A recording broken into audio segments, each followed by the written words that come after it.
Welcome to Srimathi kitchen. இன்றைக்கி ஸ்ரீமதி கிச்சனில் தலைக்கறி குழம்பு எப்படி செய்யறதுன்னு பார்க்கலாம். அதுக்கு தேவையான இன்க்ரீடியன்ஸ் என்னென்னு பார்க்கலாம்.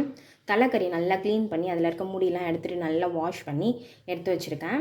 அதில் ஒரு 2 வெங்காயம் 2 தக்காளி பொடியாக கட் பண்ணி போட்டு எடுத்து வச்சுருக்கேன். இப்போ இதில் இஞ்சி பூண்டு பச்சை மிளகாய் 2 இருக்குது. இதை நான் விழுத அரைச்சி எடுத்துகிட்டு வந்துடுறேன். கொஞ்சமாக மஞ்சள்தூள், 2 ஸ்பூன் மிளகாய்த்தூள், உப்பு. இப்போ எப்படி செய்யறதுன்னு பார்க்கலாம். இப்போ இதில் நான் விழுத அரைச்சி எடுத்துகிட்டு வந்துட்டேன். அந்த இஞ்சி பூண்டு பேஸ்ட் ஒரு 2 ஸ்பூன் சேர்த்துக்கலாம். மஞ்சத்தூள் கொஞ்சமாக சேர்த்துக்கலாம். 2 ஸ்பூன் மிளகாய் தூள் எடுத்து வச்சுருக்கேன், அது இதில் சேர்த்துக்கலாம். 1 ஸ்பூன் உப்பு. இப்போ இதை ஒரு 4-5 விசில் போட்டு வேக வச்சு எடுத்துக்கலாம். கறி வேகிற அளவுக்கு விசில் போட்டு எடுத்துக்கலாம். இப்போ ஒரு 8 விசில் போட்டு வேக வச்சு எடுத்துட்டேன். இப்போ இதை ஓப்பன் பண்ணி பார்க்கலாம். ஓப்பன் பண்ணிட்டேன். இப்போ கறிலாம் நல்லா வெந்துடுச்சு.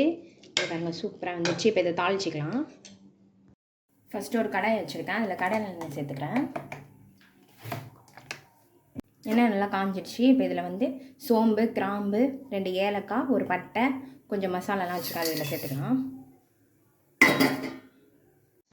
இப்போ இதில் நான் ஒரு வெங்காயம், ஒரு தக்காளி, கொஞ்சமாக கொத்தமல்லி, கருவேப்பிலை எடுத்து வச்சுருக்கேன், அது இதில் சேர்த்துக்கலாம்.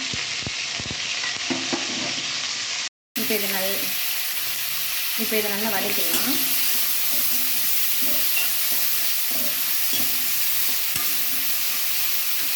இப்போ இதில் 1 ஸ்பூன் இஞ்சி பூண்டு பச்சை மிளகாய் அப்படியே அரைச்சோன்னே அது 1 ஸ்பூன் இருக்குது, அது இதில் சேர்த்துக்கணும். சேர்த்துட்டு நல்லா வதக்கலாம்.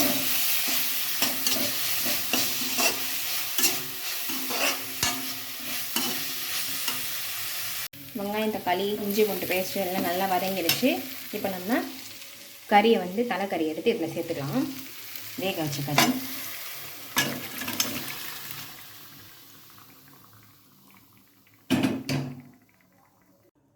சேர்த்துட்டு எல்லாத்தையும் நல்லா கலந்து விட்டுடலாம்.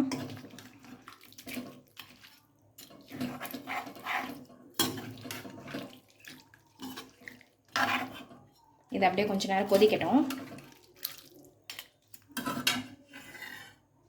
தலைக்கறி குழம்பு நல்லா கொதிச்சிடுச்சு. குழம்பு சூப்பராக ரெடி ஆகிடுச்சு. இப்போ இதில் ஃபைனலாக கொத்தமல்லி கருவேப்பிலை சேர்த்துக்கலாம். அவ்வளோதான், தலைக்கறி குழம்பு ரெடி ஆகிடுச்சு. இதே மாதிரி செஞ்சு பாருங்கள், சுவைச்சு பாருங்கள். வீடியோ பிடிச்சிருந்தா லைக் பண்ணுங்கள், ஷேர் பண்ணுங்கள், கமெண்ட் பண்ணுங்கள், மறக்காமல் சப்ஸ்கிரைப் பண்ணுங்கள். தேங்க்யூ.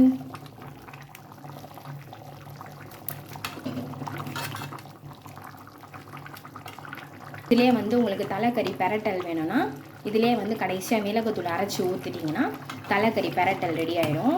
அது கூட நான் லாங் வீடியோ போட்டிருக்கேன், செக் பண்ணி பாருங்கள். வீடியோ பிடிச்சிருந்தா லைக் பண்ணுங்கள், ஷேர் பண்ணுங்கள், கமெண்ட் பண்ணுங்கள், மறக்காமல் சப்ஸ்கிரைப் பண்ணுங்கள். தேங்க்யூ.